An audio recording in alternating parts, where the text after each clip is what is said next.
Welcome to TRS Clips, India's fastest learning portal. Make sure you subscribe, make sure you hit that bell icon. I'd like to actually begin with your own story. Like after the NDA, everyone knows the journey till the NDA. What happens after that? How does the Indian Army get divided? So it all begins before you get into NDA.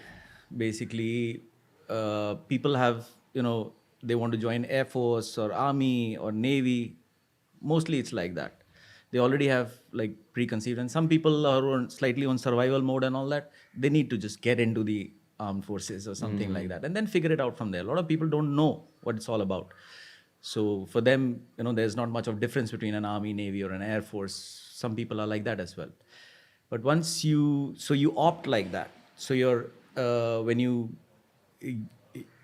go through the merit and all those various stages which are there to enter into the NDA, you're classified into Army, Navy, Air Force. You come like a cadet like that from there only. So then till the 4th term of NDA, you are trained similarly. You all go through, whether you're Army, Navy, Air Force cadets, you go through the same training till the 4th term. 5th term, 6th term is when, at least that's how it was in my time. I don't know what it's like right now. But when you come to the 5th term, you divide into specialized subjects towards the Navy, towards the Air Force, towards the Army. Like the Air Force guys start flying, they start getting taught how to fly gliders. And then the Navy guys go into, navigation and stuff like that, of map reading at sea and stuff. And the Army guys go into weapon training and things like that, which are more, akin to the Army kind of a job. Yes, so when we finish off with all this training, from NDA itself, we divide out. The Navy guys go to the Naval Academy, the Air Force guys go to the Air Force Academy, the Army guys go to Indian Military Academy. Then we spend about a year there in our various academies, and then we get commissioned and go into our various services. I went into the Army, I chose the Army, went into the Army, and after NDA, I went to IMA. In IMA, when you're completing a year and you're about to get commissioned, there is a place where you have to opt for which particular regiment in the Army you would like to go to. And what is that based on? Like, what are the different options? Okay. What goes on in your head?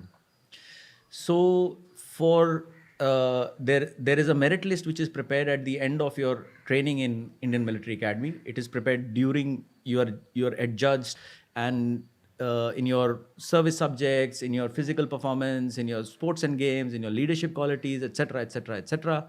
And then you are placed into a merit depending on your total number of points that you have. So there is something called a super block, and there's something called a power block. So, and everybody else in between.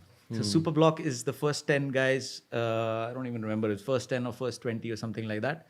They are the super block, they are the top in merit in the course, and they get to choose where they want to go, provided there is a vacancy, but mostly vacancies are there. So they get to choose. Some people opt for engineers, some people opt for, like technical arms, or for the infantry, or for the special forces. It's like that. So the first 20 guys get to choose what they want. The next of the guys, they also get to choose what they want, but depending on the kind of vacancy, it depends where you go. And then there's the power block. So the power block is apparently the lowest in merit, and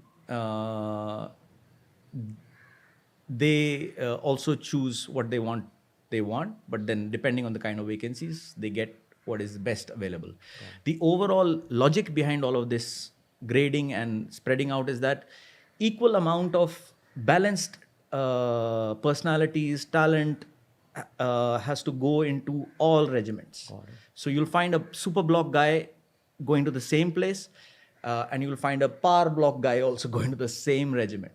But the special forces guys, they choose. You have to volunteer for special forces. Yeah, you have to sign a volunteer form, and you get 3 options: option 1, option 2, option 3. Every guy gets 3 options. So like that. So like, again, the Indian Special Forces, for someone who knows about the Army, it's considered, okay, this is like the most, for lack of a better word, badass part of the Army. Aam Janta doesn't really understand what Special Forces entails. Could you expand a little bit on that? Because I'll tell you what perspective I'm coming from. We see so much about US Navy SEALs, US Marines, and because of the media in Hollywood and all, it's projected like, oh, these guys are the most badass MFers in the world. And here we have the Indian Special Forces who are probably even more badass because of the kind of terrain we have in India, because of all the different kinds of operations that the Indian Army deals with. And there's not much about that out there. And I know it's going to change in the next 10, 20 years, sir. But if the change had to begin with this question, how would you introduce the Indian Special Forces to the Indian audiences? So, this whole perception of what special forces is, very understandably, because people who are not in special forces, who have not experienced what the job is, have not gone through the training, who have not gone through the combat experiences, etc., would like to delve into who is more, who is less, who is better, who is more this or that. But actually, people who are actually in the special forces know that there's a certain kind of mindset. You'll find a lot of people in the special forces who are not there, right? You mean not up to the mark? Yeah. Not up to the mark. Yeah, definitely they don't have what it takes to deliver what is required in combat. From a mentality perspective. Yes, it's all what you do finally when the shit is flying. That's what makes you special forces. You can wear any fancy uniform and you can carry any fancy weapon and all sorts of daggers and grenades and fly all sorts of drones and all sorts of UAVs and all sorts of jazz. You can have at your disposal.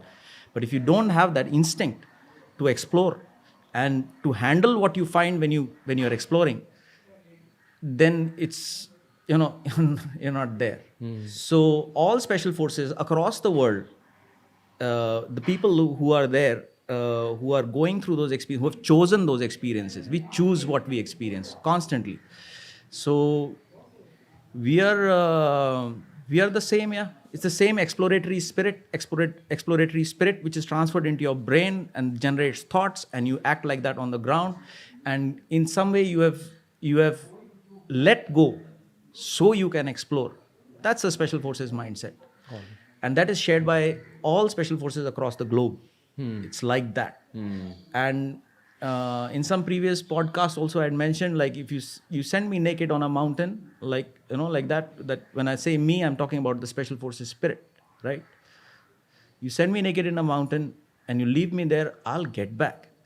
And I'll go and do what needs to be done, because I've chosen that experience. So that's where the spirit comes from, where you are not satisfied with what is there. You want to know more. You want to explore more. And in the quest of that exploration, special forces is extreme, because you're constantly placing your life on the line. So when you're placing your life on the line, you're going into circumstances and situations where you're placing your own life on the line, and your life connected with all the attachments you've got with the rest of what is behind you, your children, your mother, father, brother, sister, love of your life, etc., right? When you're able to put all of that there and then stand on the cutting edges of life and death, you will find. And that's a constant process, constantly going through that. So that's basically exploration. Yeah.